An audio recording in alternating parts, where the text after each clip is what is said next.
All right, let's take a look at this purchase agreement that you will be reviewing and signing with your agent.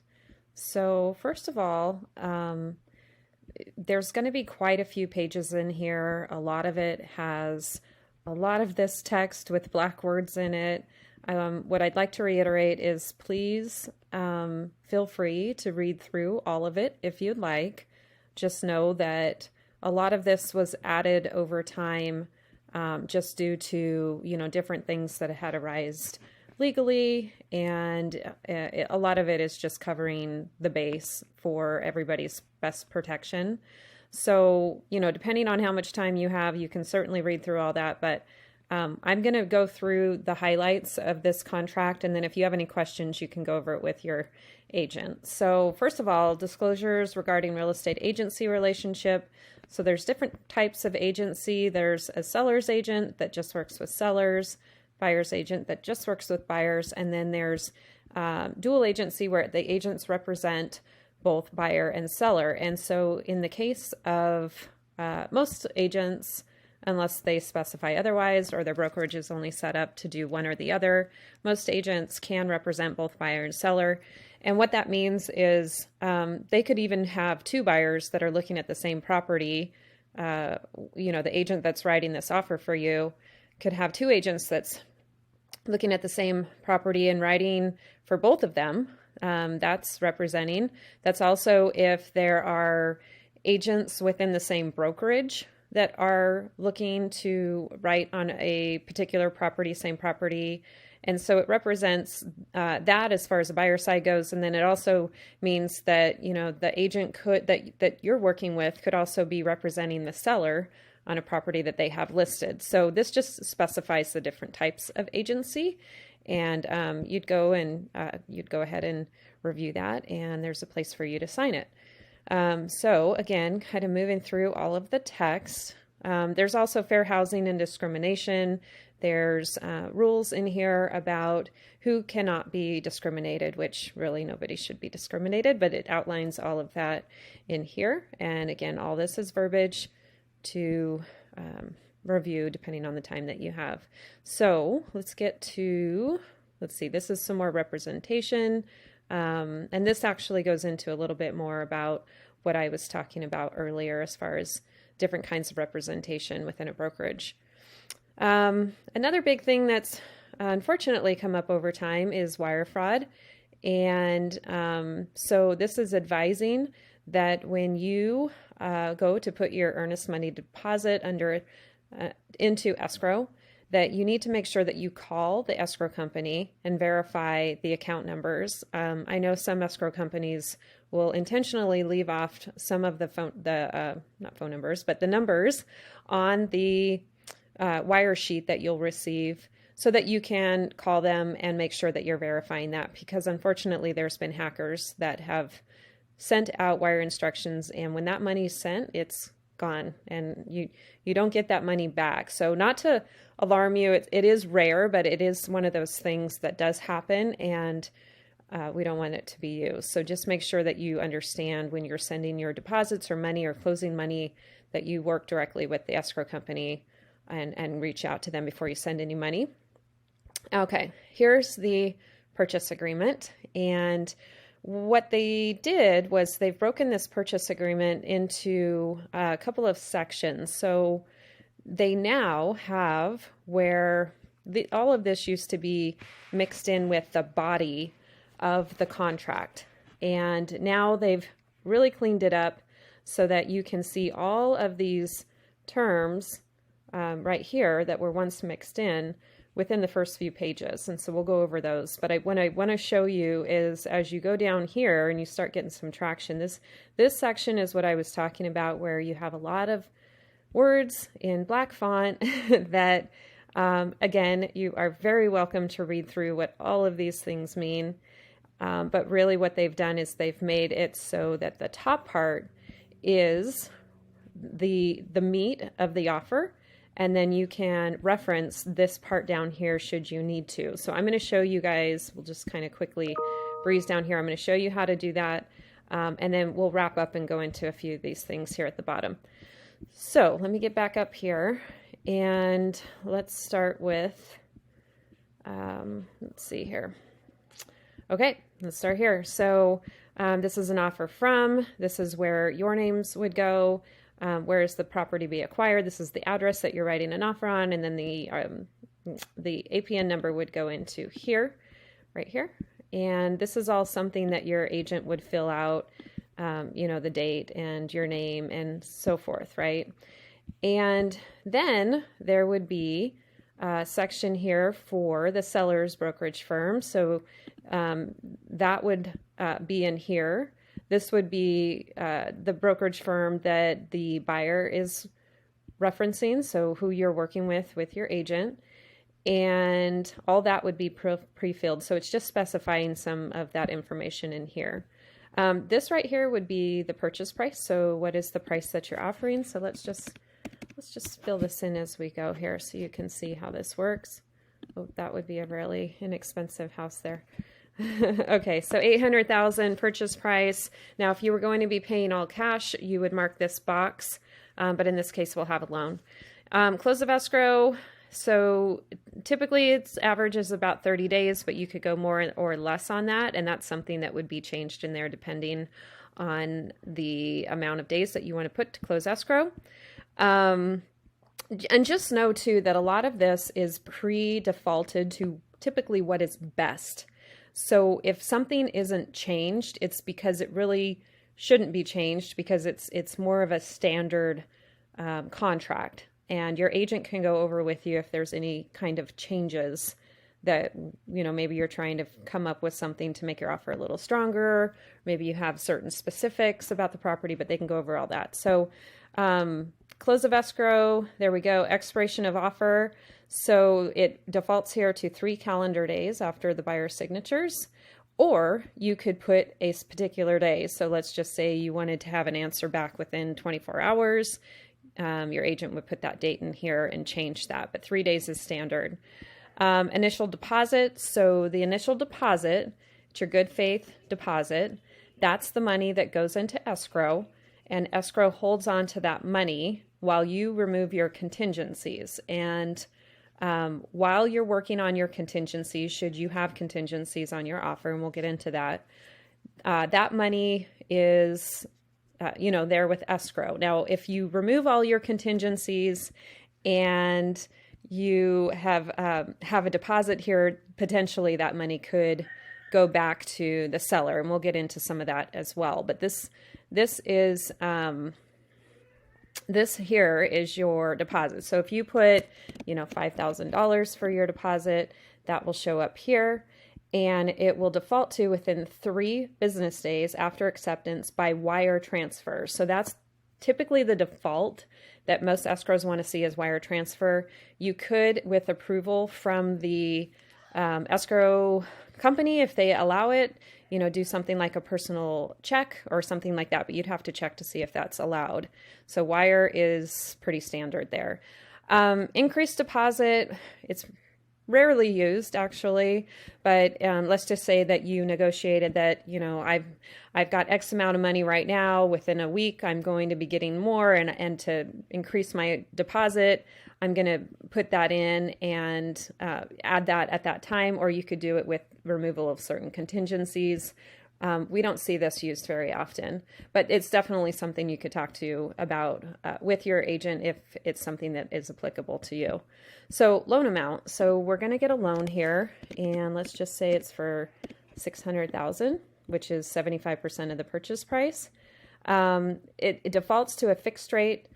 If you're doing an adjustable, like a 5/1 ARM or something like that, you could mark that instead. And if you're paying any points, you would put that here, but typically it just stays neutral here. So the other thing is this is defaulted to a conventional loan. If you are doing an FHA or a VA loan, we would mark these boxes, and there would be different forms. You can see car form FEAC would trigger, and your agent would include that form, and there are certain protections that FHA and VA want to make sure that they have for their FHA and VA buyers. And FHA and VA also has potentially lender repairs that come up, it doesn't happen all the time, but if something does come up that the appraiser goes to the property and they call it out, they have 17 days after acceptance to deliver that list of lender required repairs. So typically that stays at default here unless your agent has changed that number. This would be if there's a second loan. So right now we just have a first loan, but if there's a second loan, then that information would go in here. This is the occupancy status. So typically, if you're first-time buyer or move up buyer or whatever it is, and this is your primary home, it just defaults to primary. But let's say you're, buying this as a second home, you could mark that. Or if you're an investor, then they would mark that, but it does default to primary. This is the balance of the down payment, and this is the purchase total. And so this is the number that you would be, calculating as far as when you are getting ready to close escrow and you wire that money. This is what it would be, plus any kind of like lender fees and things like that get calculated into the mix of all that. So your lender can go over the exact balance with you as you get closer to closing, or even, anytime now if you had some particular questions. So seller credit. So let's just say we were going to ask the seller to credit $5,000 of the purchase price. And typically if you have a loan, that needs to be applied to closing costs. So we can't say that it's applied to fixing the AC unit or things like that. We have to show it as applied to closing costs, or we could click other, but typically that would be if it's maybe a cash offer and those things aren't regulated like the lenders have. We typically have in here buyer's loan to be prevailing rates and terms at the time of accepted offer by all parties. Your agent may or may not decide to keep that in there, but that is something that we have in there. Let me actually go back up here. Sometimes too here we can also state the rate. If we wanted to say that max of 4% and their buyer's going to pay a max of, I'm sorry, this is for the second loan here. Let me go back. So for the first loan, they'll say I'm only going to pay max of 4% here, and I'm only going to pay 1% of the loan amount for points, something like that. But typically we'll leave that out and use this verbiage. Honestly, either way that your agent has it is fine. It's their personal preference. If you have all cash, then it will state that, it's attached to the offer. As the offer is sent, the verification of the down payment and closing costs attached to the offer. So make sure you get that over to your agent. They need to have copies of that. You can remove any account numbers if that's something that I would suggest you do anyways. But they're going to need to show the agent that you have the money to purchase the home for the down payment and closing costs put together. Verification of loan application, that would be your approval attached to the offer, and then there's options over here depending on what type of loan approval you have. And then here's some final verification of condition. 5 days prior to closing, you can go to the property with your agent and check the home before you close. You can change these numbers, of course, if needed. If there's an assignment, which this is very rare, this doesn't come up very often at all, but if there is an assignment request, you would stipulate how many days, but it defaults to 17. And here's the contingencies. So by default, you can see a lot of 17s here.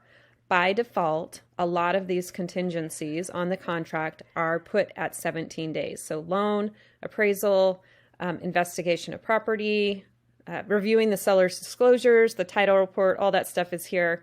We typically will shorten these in certain types of markets. So depending on when you watch this video, we'll have in there a default when the agent fills this document out, but they will change this based on your conversation. They could even mark over here that there are no contingencies on these items to really make your offer strong. So just talk to your agent about what's best for you, but this is all part of that contingency process. And once you remove all your contingencies, remember that's when that earnest money deposit, should you not close after you remove them, could go back to the seller.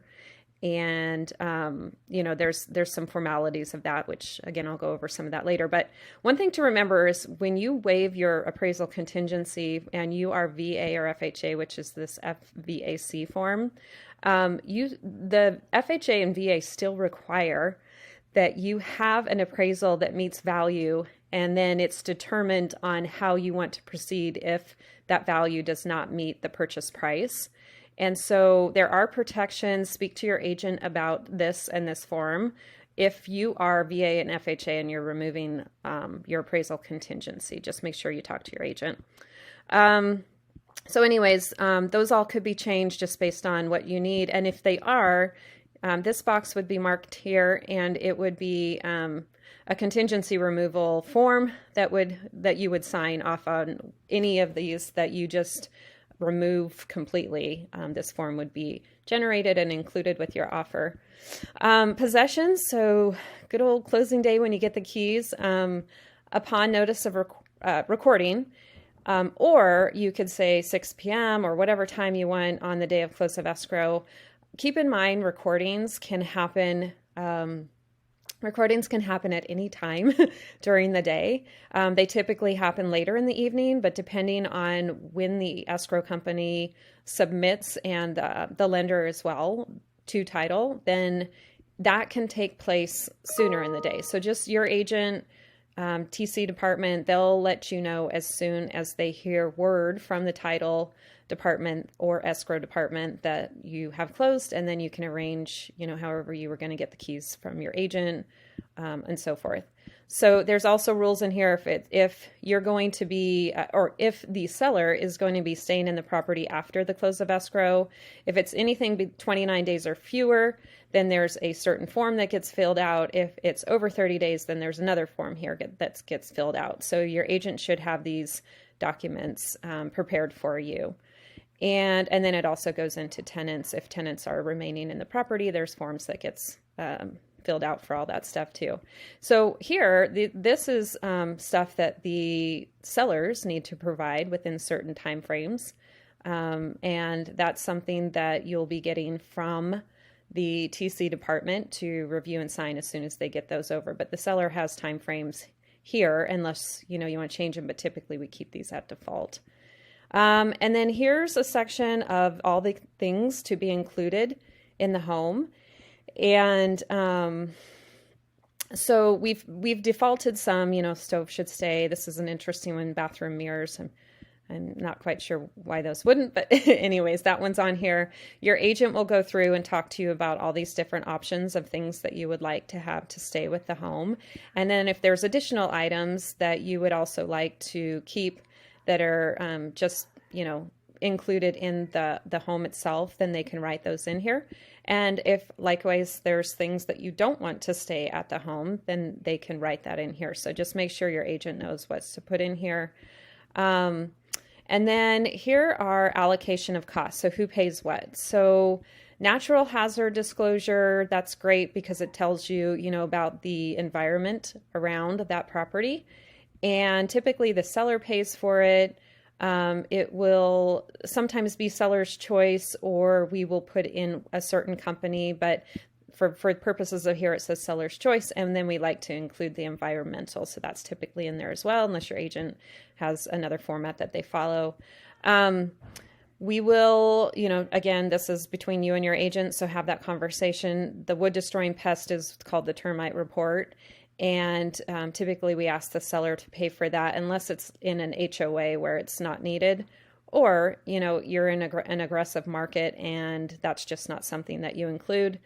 Make sure you talk to your agent about if your loan is VA, because there are some requirements about VA and the pest report, so they can help advise you on that. We want to make sure the seller has the smoke alarm, CO detectors, heater bracing, that's required, and we want the seller to do it. These government required point of sale inspection reports, environmental actions, talk to your agent about that, because not all areas will have this stuff, and sometimes this could cause a kickback of an offer that's very clean.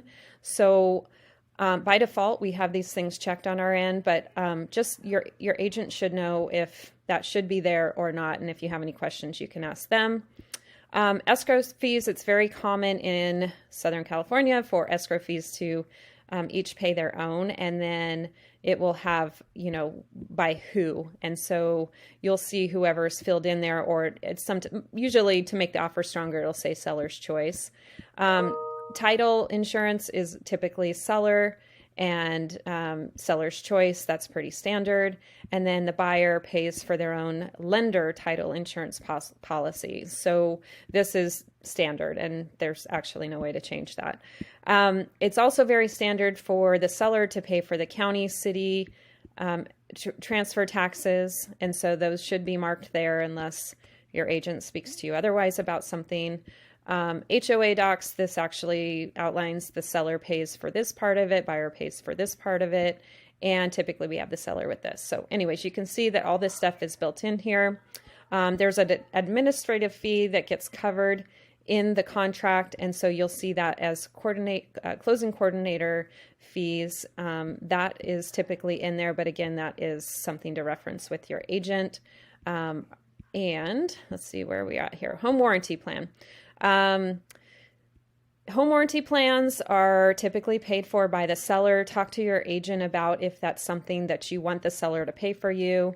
I've had some buyers that, really have had a great luck with using home warranty plans after the closing. And we work with a great company that has, a lot of options for that. But do know that they have exclusions in that stuff. And sometimes those exclusions don't allow you to use that. But the seller will pay for that for you for the first year if that's something that you negotiate. And again, talk to your agent if that's something that makes sense for you and the offer for there.